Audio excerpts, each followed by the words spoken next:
2500 ஆண்டுகளுக்கு முந்தைய மனித மண்டை ஓட்டிலிருந்து ஆய்வாளர்கள் முகத்தை எவ்வாறு வடிவமைத்தார்கள்? கீழடி அகழ்வில் கண்டெடுக்கப்பட்ட 2 ஆண்களின் மண்டை ஓடுகளை வைத்து அவர்களின் முக அமைப்புகள் விஞ்ஞான முறையில் 3D தொழில்நுட்பம் மூலம் மறு உருவாக்கம் செய்யப்பட்டது. இந்த பணியை பிரிட்டனின் லிவர்பூல் ஜான்ஸ் மூர்ஸ் பல்கலைக்கழகம் மேற்கொண்டது. மதுரை காமராஜர் பல்கலைக்கழகம் அளித்த தரவுகளை அடிப்படையாக கொண்டு இந்த முயற்சி நடத்தப்பட்டது. இது தென்னிந்தியாவில் 2500 ஆண்டுகளுக்கு முந்தைய மனித முகங்களை உருவாக்கும் முதல் முயற்சியாகும். முகமறு உருவாக்கம் என்பது மண்டை ஓட்டங்களை அடிப்படையாக கொண்டு அறிவியல் மற்றும் கலை நிபுணத்துவம் இணைந்து உருவாக்கும் செயல். இது சுமார் 67% வரை துல்லியமானதாக இருக்கும் என ஆய்வுகள் தெரிவிக்கின்றன.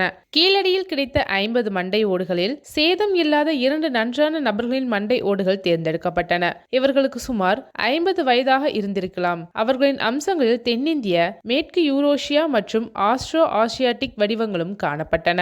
மண்டை ஓடுகளின் CT மற்றும் 3D ஸ்கேன் படங்களை வைத்து லிவர்பூல் பல்கலைக்கழகத்தின் ஃபேஸ் லேப் ஆய்வகத்தினர் இடைவெளிகளை அறிவியல் அடிப்படையில் நிரப்பி முகங்களை உருவாக்கினர். சில எலும்பு சேதங்கள் இருந்தாலும் மண்டை ஓடுகள் பெரும்பாலும் பாதுகாக்கப்பட்ட நிலையில் இருந்ததாக பேராசிரியர் கரோலின் வில்கின்சன் தெரிவித்தார். இழந்த பாகங்கள் ஏற்கனவே உள்ள அம்சங்களை அடிப்படையாக கொண்டு மேம்படுத்தப்பட்டன. அந்த முகங்கள் 2500 ஆண்டுகளுக்கு முந்தவையை என்றாலும் நம் தாத்தா ஒருவரை போலவே இருக்கிறது என கூறுகிறார் பேராசிரியர் குமரேசன். மண்டை ஓட்டிலிருந்து முகத்தை மறு உருவாக்குவது ஒரு அறிவியல் நடைமுறை. முதலில் மண்டை ஓட்டின் வடிவத்தை கொண்டு அதில் தசைகள் எவ்வாறு இருந்திருக்கலாம் என கணக்கிட்டு அமைக்கப்படுகிறது. இந்த தசைகள் ஒவ்வொரு நபருக்கும் பிராந்தியத்திற்கும் மாறுபடும். மாணவர்கள் மருத்துவமனைகளில் இருந்து பெறப்படும் நவீன தரவுகளை அடிப்படையாக கொண்டு அந்த கால மனிதர்களின் முகத்தை உருவாக்குகின்றனர். பேராசிரியர் கரோலின் வில்கின்சன் கூறுகையில், முன்கூட்டியே உருவாக்கப்பட்ட தசை தரவுகளை பயன்படுத்துகிறோம். மண்டை ஓட்டத்தின் வடிவம் மற்றும் அளவுக்கு ஏற்ப ஒவ்வொரு தசையும் மாற்றப்படும் என்றார்.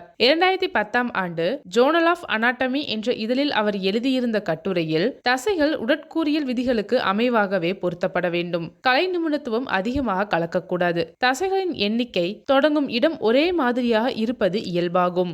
ஆனால் அதன் வடிவம், அளவு, இடம் மாறுபடலாம் என குறிப்பிடுகிறார். 3 வெவ்வேறு மண்டை ஓடுகளில் ஒரே மாதிரியான தசைகள் பொருத்தப்பட்ட போதும் உருவாகும் முகங்களில் வேறுபாடுகள் தெரிகின்றன. தசைகள் பொருந்திய பிறகு அதற்கும் எலும்பு வடிவத்திற்கும் ஏற்ப தோல் அமைப்பு முறைப்படுத்தப்படுகிறது. பேராசிரியர் வில்கின்சன் கூறும்போது, தோலின் தன்மை வயதின்படி மாறுபடும். ஒரே வயதினருக்கு கூட தோல் அமைப்பில் வேறுபாடு இருக்கலாம். எனவே ஒரு நபரின் தோலை சிக்கனமாக தீர்மானிப்பது சாத்தியமில்லை என்றார். முகமறு உருவாக்கத்தில் வாய்ப்பகுதியும் காதுகளும் மிகவும் சவாலானவை. பற்கள் எவ்வாறு உள்ளன என்பது உதடுகளின் வடிவத்தையும் மாற்றும். 2006ஆம் ஆண்டு ஆய்வில் முகத்தின் அமைப்புகள் குறைந்தபட்சம் 67% வரை அறிவியல் முறையில் மீண்டும் உருவாக்கப்படும் என தெரிவிக்கப்பட்டது.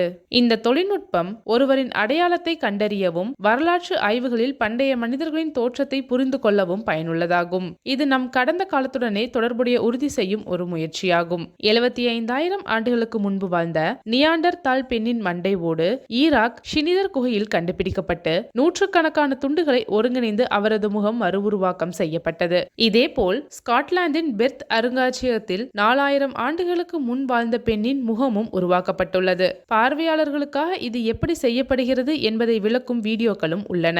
முகமறு உருவாக்கத்தில் 2D மற்றும் 3D முறைகள் பயன்படுத்தப்படுகின்றன. 2Dயில் மண்டை ஓட்டு படங்கள் மீது தசைகள் வரையப்படுகின்றன. 3Dயில் வார்ப்புகள் மீது களிமண் அல்லது மெழுகு கொண்டு உருவாக்கப்படுகின்றன. இப்போது கணினி உதவியுடன் CT, 3D ஸ்கேன் அடிப்படையில் டிஜிட்டல் முகங்கள் உருவாக்கப்படுகின்றன. மென்பொருள்களின் மூலம் தசைகள், தோல், முடி, கண்கள் போன்றவை உண்மைக்கும் நிகராக அமைக்கப்படுகின்றன. கணினி மற்றும் AI தொழில்நுட்பங்கள் பாரம்பரிய முறைகளை காட்டிலும் அதிக துல்லியம், வேகம் மற்றும் சரி செய்யும் வசதிகளை வழங்குகின்றன என்கிறார் பேராசிரியர் வில்கின்சன்.